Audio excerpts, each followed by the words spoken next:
thầy biết em có đi học hay không, bởi vì thầy đã giảng cái đó. Còn em nào mà không đi học thì sau này chắc chắn là sẽ làm bài kiểm tra, tại vì cô đi học nghe giảng không phải làm, em đọc em sách là một chuyện, còn cái phần thầy giảng thì thầy giảng ok, cô đọc lại thầy có nước giảng lại và khi mà em có đời thì cái nhiều cái đó em không nhớ, chỉ có em nhớ của bác ra sách nữa, cho nên khi vô kiểm tra là thầy sẽ kiểm tra, cho nên thầy cũng cần nhìn vào điểm của cái bài kiểm tra để biết em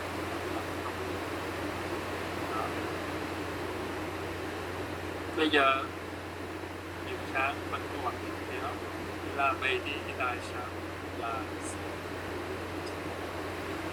it means they work separate, independent.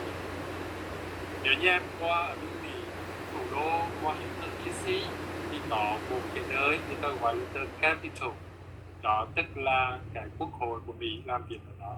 Thì em thấy có 3 cái tòa nhà riêng biệt, 3 cái building riêng biệt và 3 cái cơ quan làm việc một cách độc lập trong 3 cái building đó. Vậy thì phải làm sao mà chia ra 3? Mình trả lời rồi, và phải làm sao lại work separately.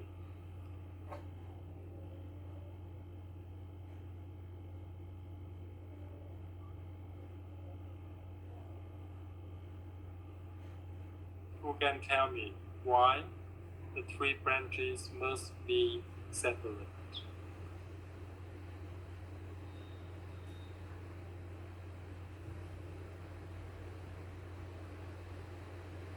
Who can?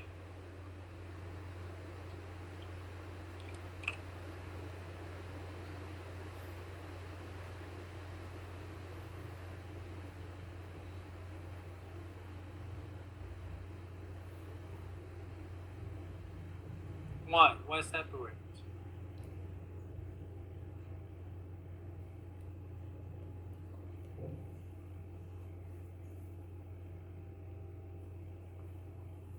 Bây giờ thầy sẽ cho một cái ví dụ đơn giản như thế này để mà em thấy. Giả dụ như em là một thầy giáo, một cô giáo trong lớp. Trong lớp có 3 cái em học sinh nữa, chuyên môn là đi học trễ. Và em thấy ngày nào đi học trễ quá em bực mình, cho nên em phải hỏi vì đang mà đi học trễ. Ngày nào đi học trễ phải giảng nói là nổ lốp xe. Khi nào nó có cái lý do để nói đấy, đúng không? Thì bây giờ em là giáo viên, em sẽ xử lý như thế nào? Em làm đang biết được hàng nói thiệt cái là nổ xe chỉ mà ngày môn đi trễ hết ngày môn nổ lốp hết rồi. Mà chị em hỏi thì cả 3 đứa nó đều trả lời là nổ lốp xe, ví dụ như vậy. Nếu như một em là một ông thầy, một cô giáo, một thầy giáo khôn ngoan thì em sẽ xử lý như thế nào? Em bắt 3 đứa vô ngồi trong 3 cái phòng khác nhau để ra viết nổ lốp xe phải không? Nổ lốp xe chỗ nào, vào lúc mấy giờ, nổ lốp xe trước hay là nổ lốp xe sau, trả lời vô giấy á. 3 đứa nằm ngồi 3 phòng khác nhau viết trả lời. Thì khi em thu lại câu trả lời chắc chắn em sẽ thấy thằng thì hằng nói là nổ lúc 6 giờ, thằng thì hằng nói 7 giờ, thằng thì nói nổ lúc trước, thằng thì nói nổ lúc sau. Chứ em để 3 đứa nữa vô cùng ngồi với nhau bằng công to với nhau mà trả lời giống nhau thì em đang là gì? Được chưa? Như vậy làm chi? Em để 3 đứa nữa nằm ngồi riêng trong 3 nơi như vậy, làm việc độc lập như vậy chính là để mà check on each other, kiểm tra lẫn nhau. Như vậy đối với câu hỏi này, em nào chỉ cần trả lời cho thầy là they work separately so that they can check on each other là em được điểm con. Còn em nói một cái đoạn trong sách dài dòng như vậy để chắc chính như vậy có thể nhắc lại là em phải đi học để nghe giảng bài. Em chỉ cần trả lời 3 từ để coi là thầy biết em chịu mất em được.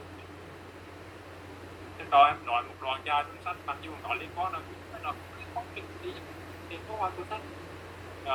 Cho nên với câu hỏi này em chỉ cần trả lời, thầy chỉ thấy em trả lời check on each other, em thấy thì em reply on one another. Thế chứ nữa em để hàng ngồi chung với nhau bằng đồng to với nhau làm sao? Em phải để hàng làm việc độc lập thì hàng mà kiểm tra lẫn nhau được. Cơ quan này kiểm tra cơ quan kia, cơ quan kia kiểm tra cơ quan đó, không thể làm bậy được. That is why they must work separately.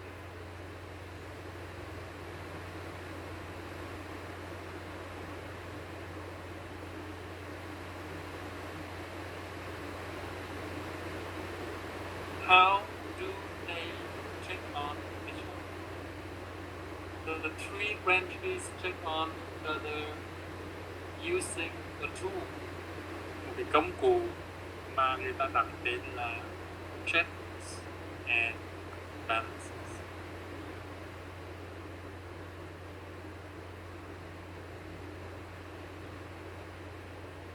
Kiểm tra nhau bằng cái công cụ gọi là checks and balances.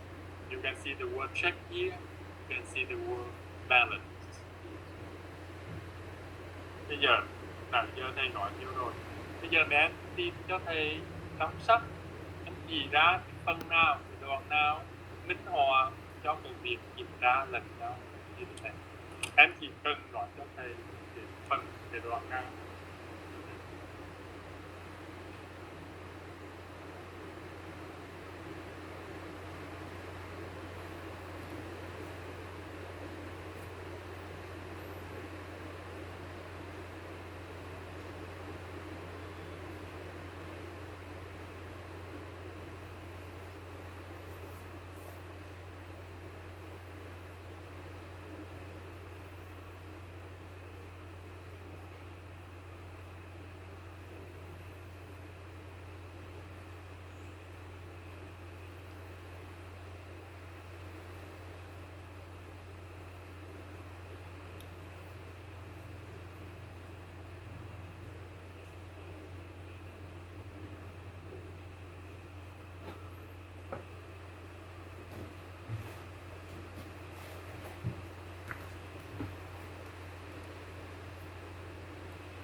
Rồi, thầy nhận được câu trả lời.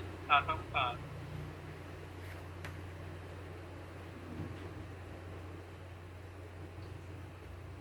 Thì câu hỏi này của em thì thầy thật ra các thầy biết được, tại vì sách sách số họ cũng gửi cho thầy không thầy biết cái nếu của thực hiện làm đó. Thì em phải kiểm tra xem thử là sách nó có đúng cái mấy bài học đấy không, thì đúng thôi. Nhưng như thầy cũng có thấy cái sách số nào muốn mà thầy biết, thì nếu là của thư viện họ làm thì không thấy biết gì hết. Em phải coi là có từ sách số họ đưa lên đó có mấy bài tin học thế này không, bởi vì có 2 môn là văn học thứ 1, văn học thứ 2. Khi em hỏi thầy là có giống cái sách mua không, năng thầy biết. Thầy chỉ biết cái sách mua là vì cái thầy sách số thầy biết. Sách nữa con hoặc chữ lên số thì thầy biết, còn họ có đứa thầy coi. Nhưng mà em học thì em biết chứ, em học em biết trong được có bài values, có bài integration, có bài các đúng. Còn nếu như những bài khác thì họ lộn. Thì nên em phải tự kiểm tra thì sẽ cho thầy biết, hoặc là em chụp em gửi cho thầy chỉ sách số nào để thầy coi, mà em nhìn vào đó thì em biết rồi.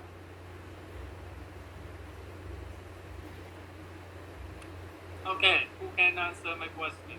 So, where in the reading give you the examples for checks and balances?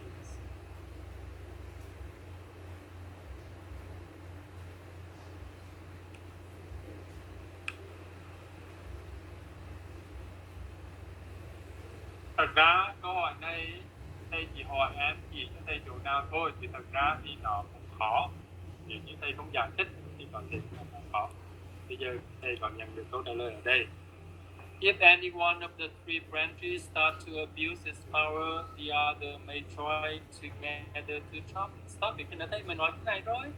so they can check and balances each other. Khi này thầy đã lời rồi, tại sao phải chia ra làm ba là như vậy? Còn bây giờ thầy đang hỏi là kiểm tra nhau, vậy thì kiểm tra nhau như thế nào? Thì thầy nói rồi, thật ra thì câu hỏi này để cho dễ hiểu thì thầy phải giải thích đơn giản lại, chứ còn ở trong sách họ nói chi tiết thì đôi khi em khó thể thấy một cái sự tổng thể. So, to understand how the three branches check on each other, we should consider how a law is made within the state. That is the law-making procedure.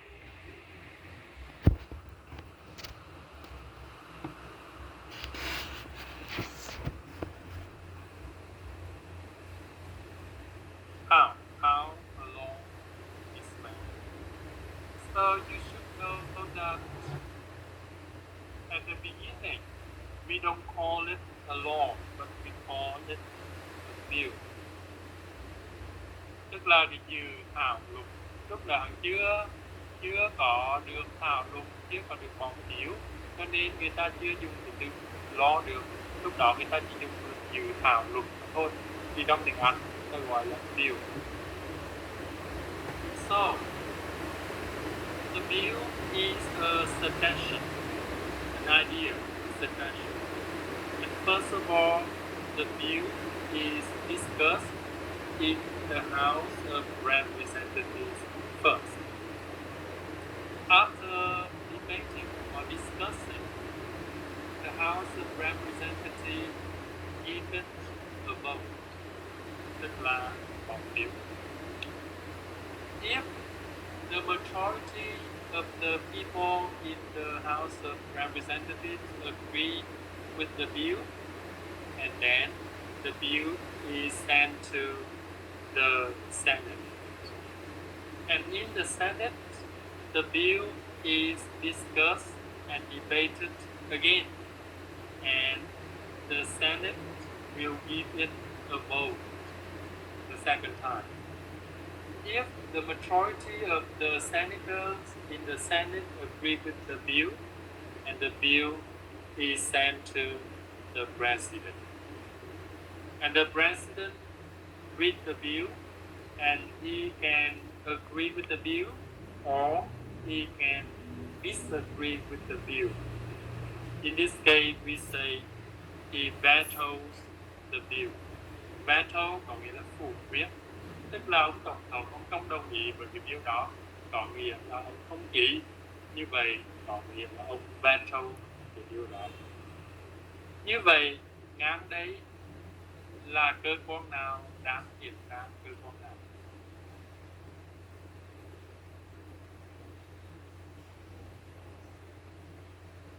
Khi cái bill đó đưa lên cho ông tổng thống duyệt, thì ngang đó cơ quan nào đang kiểm tra cơ quan nào? The executive branch is checking off legislative branch. Đúng chưa? Because Mr. President is the head of the executive branch. So in this case, the executive branch is checking on the legislative branch. Two houses, that is the Congress, that is the legislative branch. So the President is checking on the legislative branch. Khi ông tổng thống, nếu ông tổng thống đồng ý, ông ký, thì có nghĩa cái bill đó trở thành law. Còn nếu như ông veto, thì cái bill đó chưa trở thành law được, mà cái bill đó sẽ được send back to the two houses. In the two houses, the people, the members will change the bill according to the advice of the president, and they debate, they discuss again, and they make some adjustment on the bill, and then they will give the bill a vote, another vote. And in this vote, if 2/3 of the members of the two houses passed the bill, and then the bill naturally becomes law. Và trong trường hợp này, cái bill đó sẽ không đưa trong tổng thống nữa. Bởi vì sao? Bởi vì họ đã thảo luận, họ đã thay đổi, họ đã bổ sung ở dưới đi rồi. Theo cái lời góp ý của tổng thống rồi, cho nên nếu như mà bỏ phiếu mà 2/3 số lượng trong thượng viện và hạ viện thông qua thì cái bill đó naturally become law. Và người ta trong chính trị người ta nói là trường hợp đó là người ta đã override được cái veto tổng thống.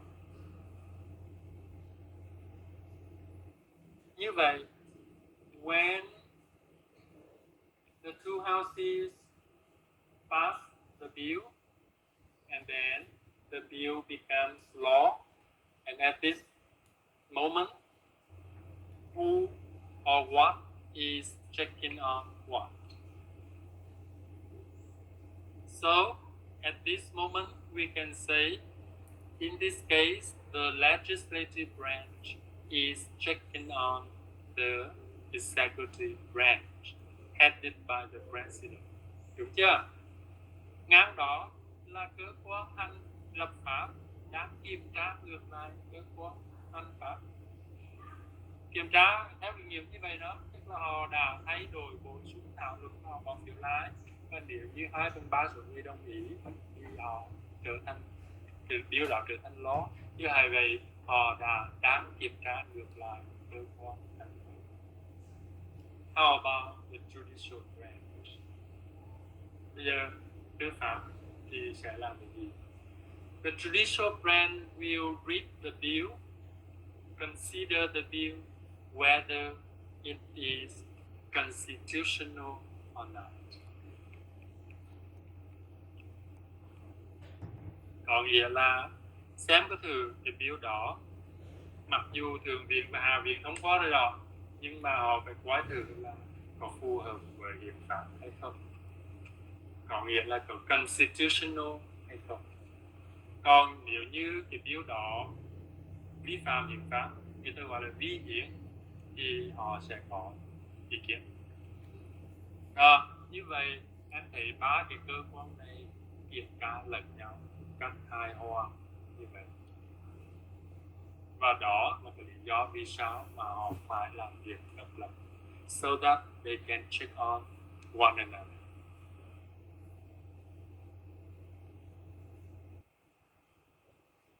Have you got it?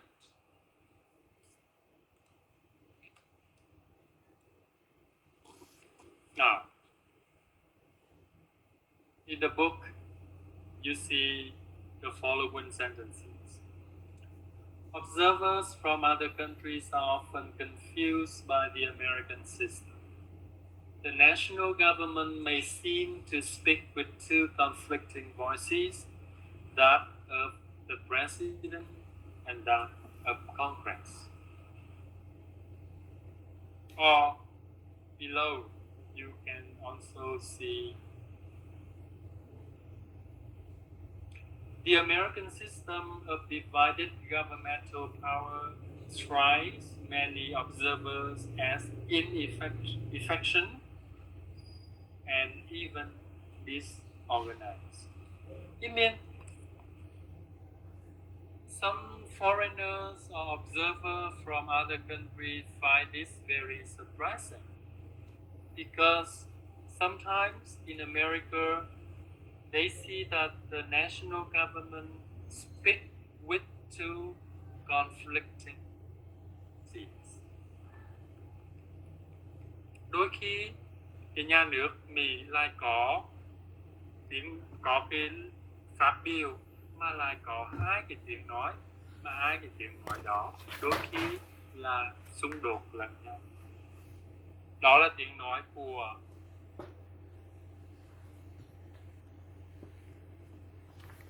ông tổng thống và tiếng nói của quốc hội. Do you feel surprised by this?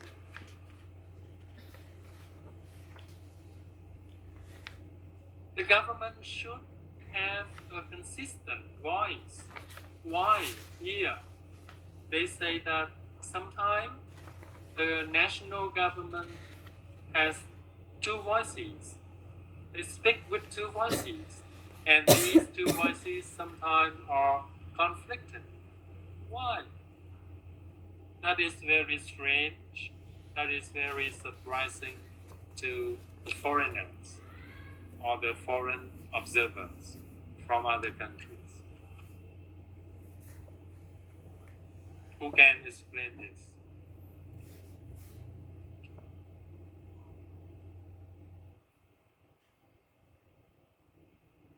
Bây giờ để hiểu cái này thì em phải cần có một cái kiến thức rộng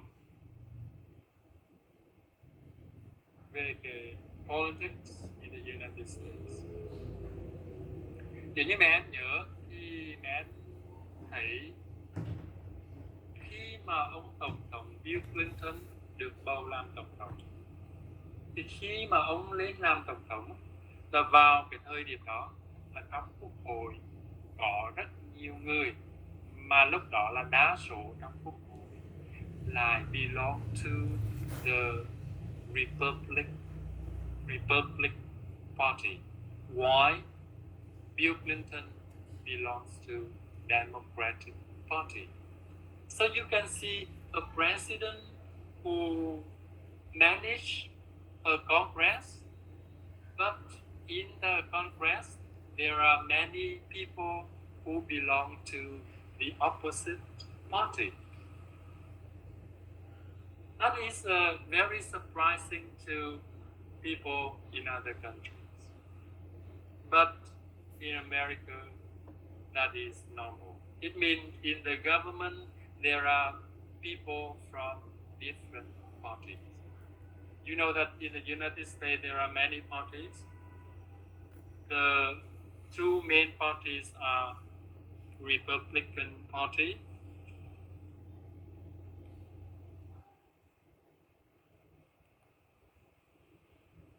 and Democratic Party.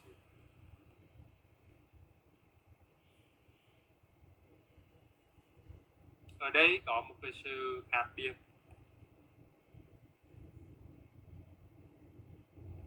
In many other countries, they have more than one party too. But in a term of government, and then all the people in the government belong to that party. Ví dụ ở bên Anh chẳng hạn, em thấy mỗi cái nhiệm kỳ như vậy là sẽ có một đảng nắm quyền.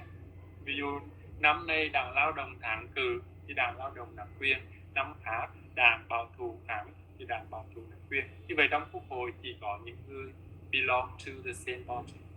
But in America, in the Congress, there are people from different parties. So that case can happen, and that did happen in the Clinton's time.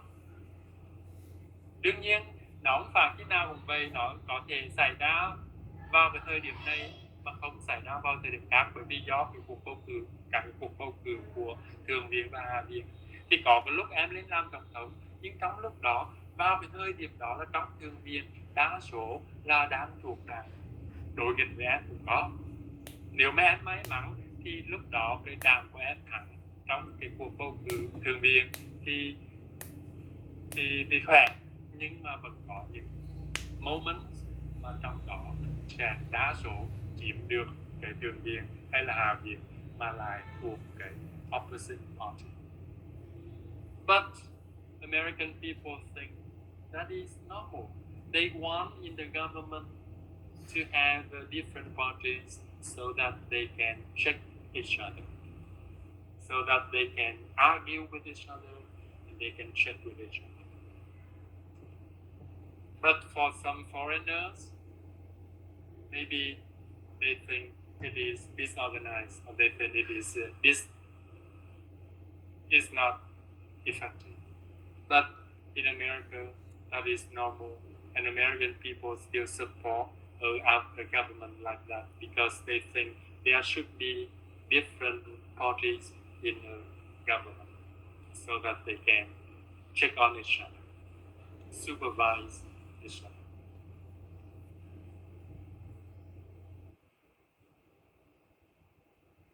And in the book, they say that despite the ideas from the foreigners, American people still support the American government because of two reasons. The first reason is that such a government have met all the challenges in the past. Đã giải quyết được tất cả những challenges in the past. And the very important reason is that such a government has protected for American people their individual freedom. So they are pleased with the government because the American government so far have protected for them their individual freedom. So again, you can see how important individual freedom to American people.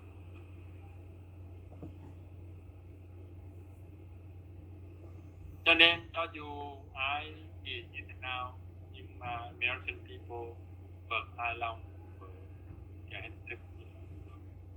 Because so far, American government has protected for them their individual freedom. And that is the most essential value for American people.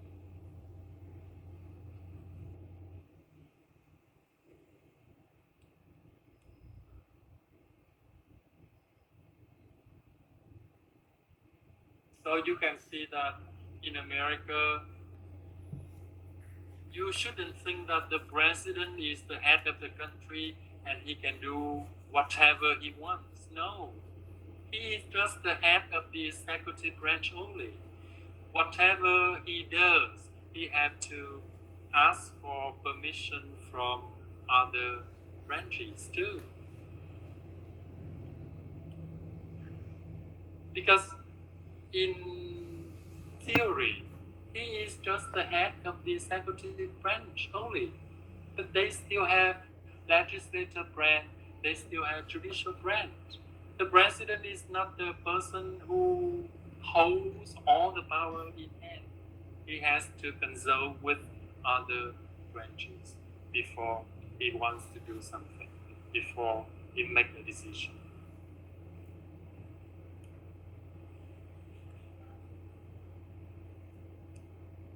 Any questions on that?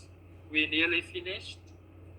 So if you want me to explain something else or something you don't understand,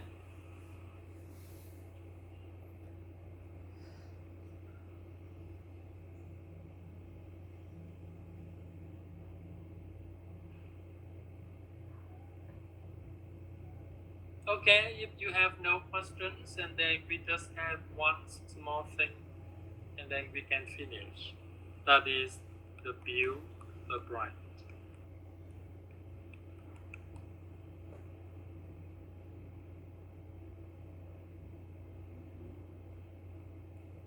What is the Bill of Rights?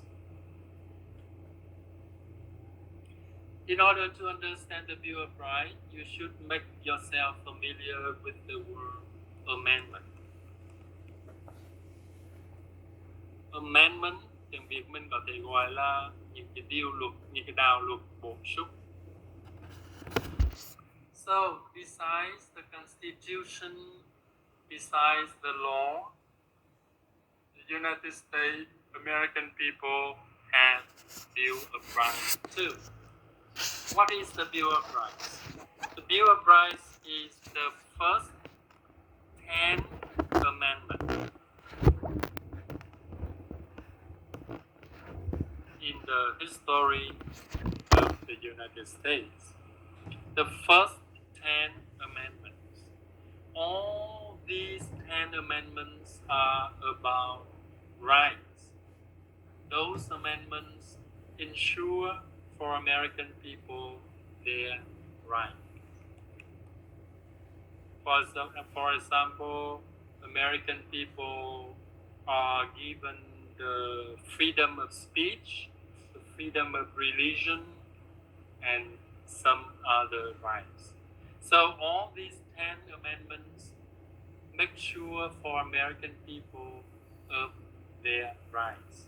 And that is why the list is called Bill of Rights. American people are very aware of the rights. That is why all of them read the Bill of Rights very carefully so that they know what rights they have. And if the government do something interfering their rights, and then they will have the same. So American people are very aware of their rights, regulated by the Bill of Rights. And there are 10 of them, and they are all about rights, and that is why the name is the Bill of Rights. So I just introduced you the Bill of Rights, and if you want to know more in detail what rights American people have, and you can check on the Google or the internet, you just type American Bill of Rights, and they will give you a list of the 10 rights American people enjoy. Đó, mấy cái này em phải tự làm thôi. Bây giờ mình internet đồ đầy đủ, phương tiện nó đồ đầy đủ.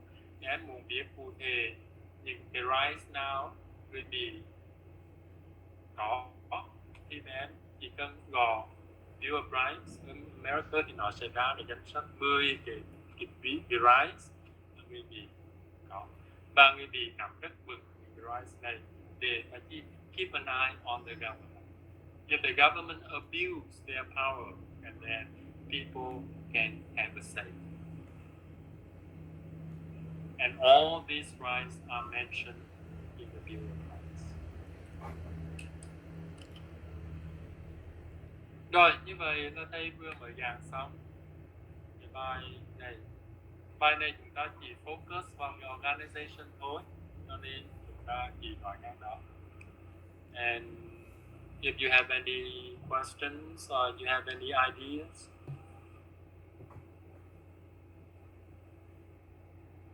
đó, như vậy em thấy cái cách làm việc của thầy này. Khi thầy giảng bài, thầy rất là concise, tức là rất là cố đọng để cho mấy em dễ nhớ. Như vậy sau khi mấy em học bài đi xong rồi, mấy em nắm vững những cái khái niệm nào, mấy em nắm vững suspicion of strong government là cái gì, mấy em nắm vững how American government is organized, the three branches, mấy em nắm vững cái gì nữa, mấy em nắm vững tại sao mà American people support American government, although the foreigners may think that is very strange. And you have to know what the Bill of Rights is, and that's it. If you study on those things, and then you can pass the exam or the test easily. Đó, và khi thầy giảng, thầy đã cố gắng simplify basic để cho mấy em dễ hiểu và dễ nhớ. Cho nên mỗi bài như vậy có những cái mục mà em phải trả lời cho được. Khi em trả lời được những cái mục đó, có nghĩa là em hiểu bài. Và khi mà em nắm được những cái mục đó thì người ta có hỏi các kiểu gì, có làm trắc nghiệm hay có làm quiz hay có hỏi câu hỏi gì thì em cũng làm được hết, thì em hiểu được cái điểm đó. Và tất cả những cái điểm đó nằm ở đâu? Nằm trong reading comprehension and discussion. And in my lecture in the class. So you read the reading again, do exercises online again to see what you did right and what you did wrong before. After you listen to my lecture, after you read the readings again and again, you come back to work, do the exercises again. and you can see how you can see the progress of your studies. Okay, any other questions?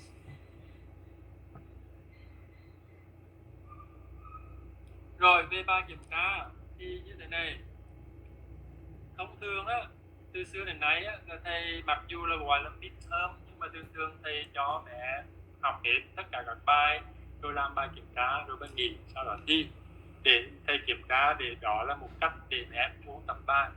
Nhưng mà vì năm ngoái này, bây giờ năm nay dịch bệnh như thế này á, thì thầy vẫn support cái kiểu là làm quiz, làm bài kiểm tra ở trên lớp.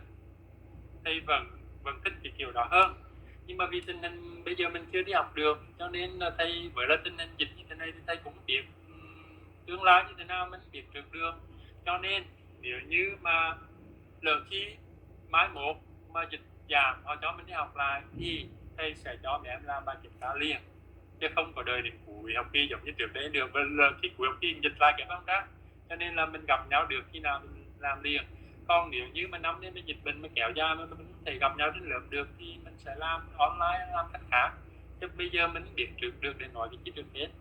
Nếu như mà tuần sau nữa mà tự nhiên có thông báo đi học lại được thì mình đi học và mình sẽ kiểm tra liền để cho có bao giờ chọn để kiểm tra đó.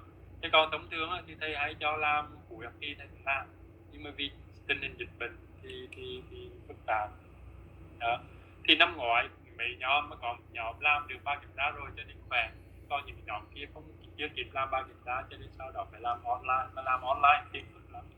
Nhưng mà bây giờ thì cái đó ngoài cái tầm kiểm soát của mình rồi. Dịch bệnh tùy theo họ cho mình đi học thì mình sẽ làm kiểm tra, còn nếu như mà dịch bệnh không đi học được thì mình sẽ tính cách khác. Xong được chưa? Ok, về nếu như mà em có hỏi gì thì chúng ta nghỉ ở đây, and see you later. Như vậy theo kế hoạch của mình thì tuần sau mẹ em sẽ làm bài tập, bài education, và tuần sau nữa chúng ta sẽ gặp lại. Thì thầy sẽ viết email nhắc lại, nhưng mà thầy cũng thông báo như vậy. Như vậy bây giờ bài tập về education đã xuất hiện rồi thì em làm, và tuần sau nữa chúng ta sẽ gặp lại để học bài education. Ok? Alright, so see you later. Bye bye.